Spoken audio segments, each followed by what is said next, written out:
સંસદ બજેટ સત્રમાં આજે મહત્વના બિલ પર કામકાજ. લોકસભામાં દેશને વામપંથી ઉગ્રવાદથી મુક્ત કરવાના પ્રયત્નો ઉપર થશે ચર્ચા, તો રાજ્યસભામાં કેન્દ્રીય સશસ્ત્ર પોલીસ દળ સંબંધિત બિલ ચર્ચા બાદ થશે પસાર. બિલનો ઉદ્દેશ્ય કેન્દ્રીય સશસ્ત્ર દળોની ભરતી અને પ્રમોશનના નિયમોમાં સુધારો કરવાનો. પ્રધાનમંત્રી નરેન્દ્ર મોદી મેરા બૂથ સબસે મજબૂત અંતર્ગત અસમ અને પુડુચેરીના કાર્યકરોને કરશે સંબોધિત. નમો એપના માધ્યમથી જોડાશે કાર્યકર્તાઓ. પ્રધાનમંત્રીએ સોશિયલ મીડિયા પ્લેટફોર્મ પર કાર્યકર્તાઓ સાથે સંવાદ કરવાની ઉત્સુકતા કરી વ્યક્ત.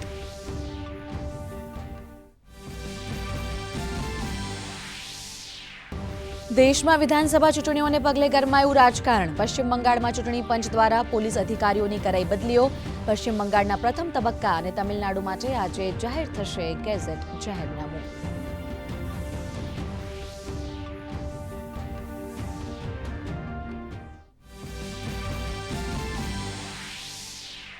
ઉર્જા આપૂર્તિ સુરક્ષિત રાખવા કેન્દ્ર સરકારનો મહત્વનો નિર્ણય. સાર્વજનિક વિતરણ પ્રણાલી અંતર્ગત ફરીથી શરૂ થશે કેરોસીનનું વેચાણ. 21 રાજ્યોમાં કરાઈ વિશેષ વ્યવસ્થા. સરકારે જાહેરનામું કર્યું પ્રસિદ્ધ.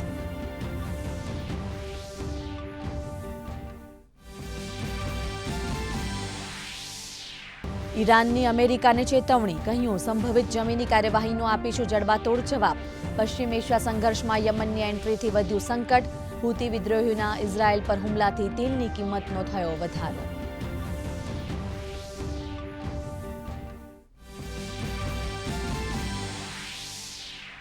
મુખ્યમંત્રી ભૂપેન્દ્ર પટેલે અમદાવાદમાં ₹1,098 કરોડના એએમસી અને ઓડાના વિવિધ વિકાસ પ્રકલ્પોનું કર્યું લોકાર્પણ અને ખાતમુહૂર્ત.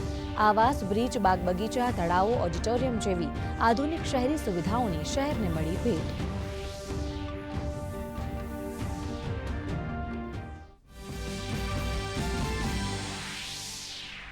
રાજ્યમાં વેસ્ટર્ન ડિસ્ટર્બન્સ સક્રિય થતા માવઠાની આગાહી. તાપમાનમાં 2 થી 3 ડિગ્રીનો ઘટાડો થતા ગરમીથી મળશે રાહત. કચ્છ, ઉત્તર ગુજરાત અને સૌરાષ્ટ્રના અનેક વિસ્તારોમાં ગાજવીજ સાથે વરસાદની આગાહી.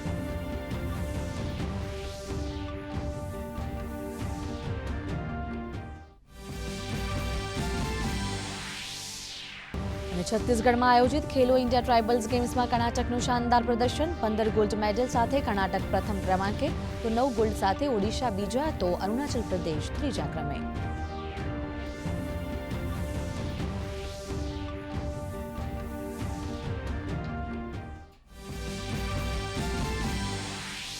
અને આઈપીએલમાં ગઈકાલે રમાયેલી મેચમાં મુંબઈ ઇન્ડિયન્સે કોલકાતા નાઇટ રાઇડર્સને 6 વિકેટે આપી હાર. રોહિત અને પ્રિતલચંદની 148 રનની ઓપનિંગ પાર્ટનરશિપ. શાર્દુલ ઠાકુરે ઝડપી 3 વિકેટ. આજે રાજસ્થાન રોયલ્સ અને ચેન્નાઈ સુપર કિંગ્સ વચ્ચે સાંજે 7:30 વાગે મુકાબલો.